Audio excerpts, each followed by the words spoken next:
Intersection Magazine Podcast.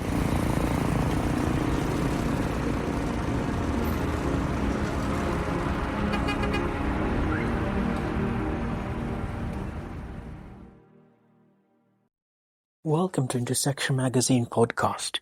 A few weeks ago, we began a summary or a review of some of the episodes of, covering startups as presented by the BBC. So we'll be going through a few more of those, pretty much summarizing the content that was presented, as well as trying to give our take, having put together content of our own on this subject matter for a couple of years now. So the first is, or rather this piece is by Davina Gupta. She titled it as India's Frugal Startups. So it's part of a series that the BBC does or did a couple of weeks ago, where they focused, I think, spent about a week coverage on just startups and their perspectives. As usual, I'm your host, Nicholas Gander, for the Intersection Magazine Podcast. Thank you for listening and thank you for subscribing.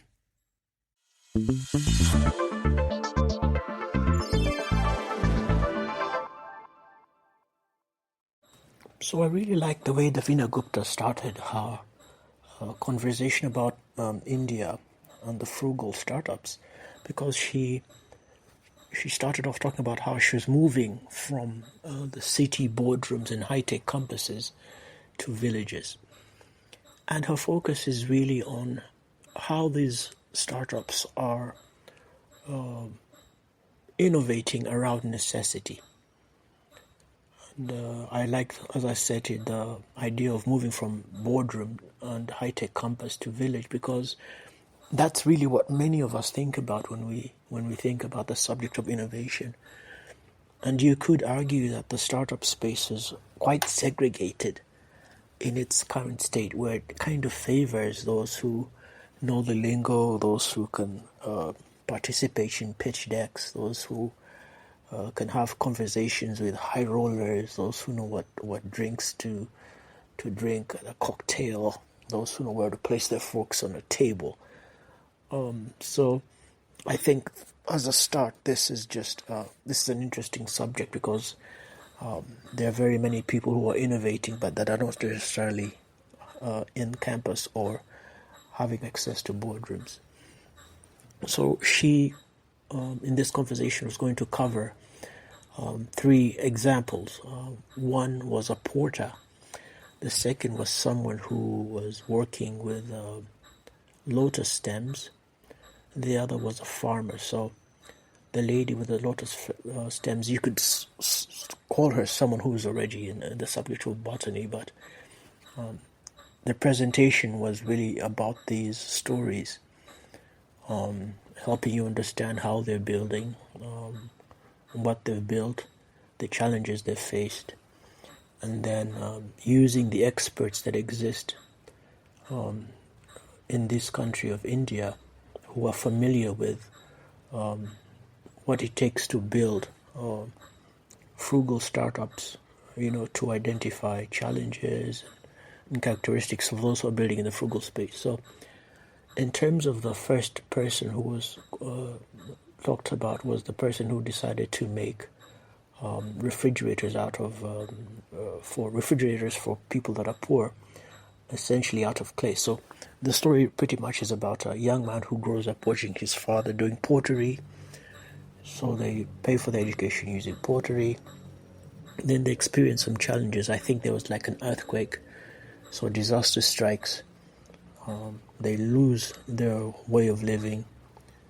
And in a news presentation, or one of the presenters, when talking about what had happened, she says that the poor person's fridge is broken. And the reference is really about clay pots, and I think you'll even find these in places like Uganda. The clay pot, or I think it's often referred to as ensuwa, has an amazing capacity to keep drinks cold. I even found a brand of water that is being marketed as sewer water, which is water that is saved or that's kept in earthen pots. So this isn't just new to India, but anyhow, so he decides to turn this disaster into an opportunity when he hears about the poor man's fridge. So he spends about 4 years experimenting, takes a loan of about 22,000 USD, and after 4 years of trial and error, the whole process that people who are building innovations talk about, iterating, he comes up with a winning design. So, basically it's something that can store your vegetables and your fruits, and you don't need electricity, so there are no bills. At the current state, it sells at about 95 USD. He's been able to export this small refrigerator, or clay refrigerator, which he calls Meeticool, to the UK, to Nairobi and Dubai. He's employing 150 people. His refrigerator is available in 300 online and offline stores in India. Not only are they doing refrigerators, but they're also doing clay water filters, cookware, and clay homes. Suppose taking advantage of the knowledge he's acquired about how clay can be used to include environments. So that's the first example. Now, Davina Gupta of the BBC also had a conversation with someone called Anil, who is in charge of Honeybee Ventures, and he's done a study on what he calls frugal solutions. So he speaks about 3 characteristics of these frugal solutions. They have to be affordable, they have to be available, and they have to be accessible. And he's identified that people at community level who haven't studied much are usually involved in these frugal solutions, and they normally design or they create these frugal solutions to help solve everyday challenges. Now, they usually are doing all of this in an environment of meager resources, both material and financial, as well as infrastructural. And infrastructural can be quite a number of things. So what Honeybee Ventures and the person behind Honeybee Ventures sees is that these frugal solutions can be used to create jobs, and usually he's found that these frugal solutions are usually put together by artisans, students, farmers, mechanics, etc. And he's also found that there's almost like an environment of sharing, which is not common to those who may be in boardrooms or in, complex or expensive educational institutions. And this is possibly, obviously, a little bit obvious in the sense that if I'm probably sitting in a boardroom or a technical university, I'm also going to be studying bits and pieces about intellectual property and patenting. So those are not skills or opportunities that you would find in a less educated population. As and there's a very small chance that a person who sees the potential of their business earning will be willing to share it openly. The challenge that India has faced is there's a lack of an in-depth study in terms of who's building and where these frugal solutions are located. Although it seems that there's a strong representation in South and Western India in terms of people who are building frugal solutions. The other solution that was mentioned was in Karnataka.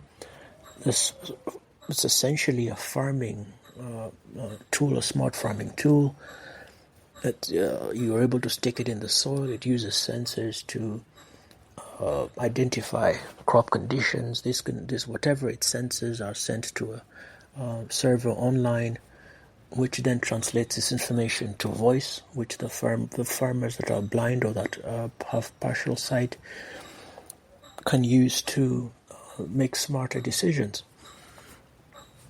Now, in terms of the VC or venture capital and angel participation in this frugal solutions, the experts or say that they tend to be risk averse, and most of the support schemes are favor developed cities, so they're not necessarily in the rural areas or the villages. What sometimes they end up needing is a lot of hand-holding, which is not the case when you're building in advanced cities or more developed cities. The third solution was a lady who's a little bit more educated, but she, after going through some education and some research, she found out that lotus has fibers that can be used to make silk. That's both that's really environmental friendly in the sense of being able to be worn in the heat because it has a cooling effect, and then also when you're cold because it has a warming effect. Now this is interesting because she's able to empower those who work with her in the villages with about $80 per month, which is huge if you think about the average earning capacity of people in villages. So we have a farmer, a porter, and a botanist. Now, in terms of advice that the people at Honeybee Ventures gave, because of the lack of funding, he is really curious and he's really intent on helping people understand that they shouldn't be disheartened, as well as not being too possessive of their innovation. He feels like that you can gain a lot, find out a lot about your innovation when you put it out there, and also that when your innovation is put out there, you can gain some social capital, which could come in handy. He also is looking for or suggests that those who have access to resources in terms of laboratories and funding and research facilities should not be greedy in terms of restricting access to those facilities for those who they feel are uneducated. A word of caution though, there are quite a number of stories of people who have not necessarily been or living in villages that have shared their ideas and have ended up regretting the sharing of ideas. So there's actually two ways to see this. So that's basically a summary of the whole subject of frugal solutions. The perspective is of a developing country, but with a large population that's vulnerable to the wealth gap that exists.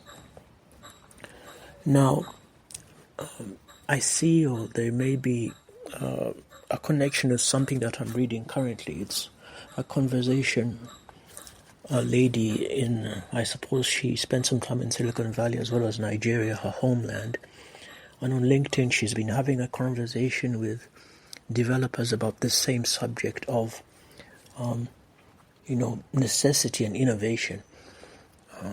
She contrasted the standard method of building that compatriots in Nigeria have, where they identify a need and they build around it, but have challenges raising capital, raising funding, because maybe the VCs that they have access to are not particularly interested in that area or whatever.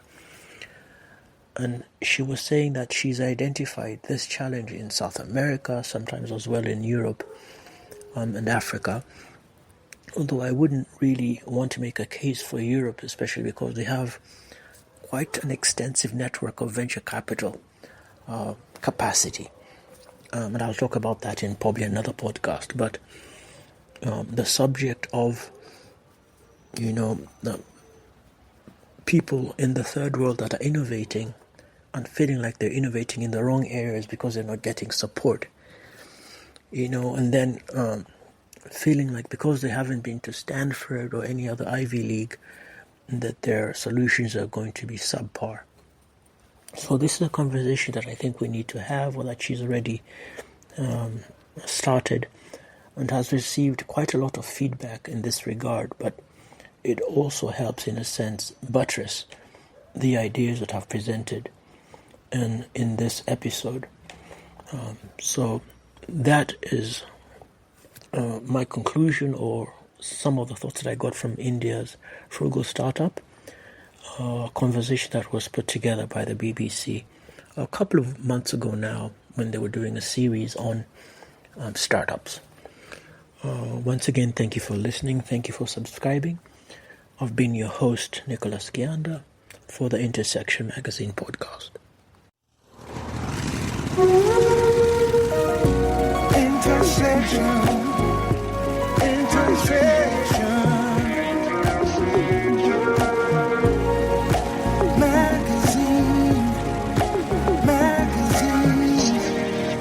Intersection Magazine podcast.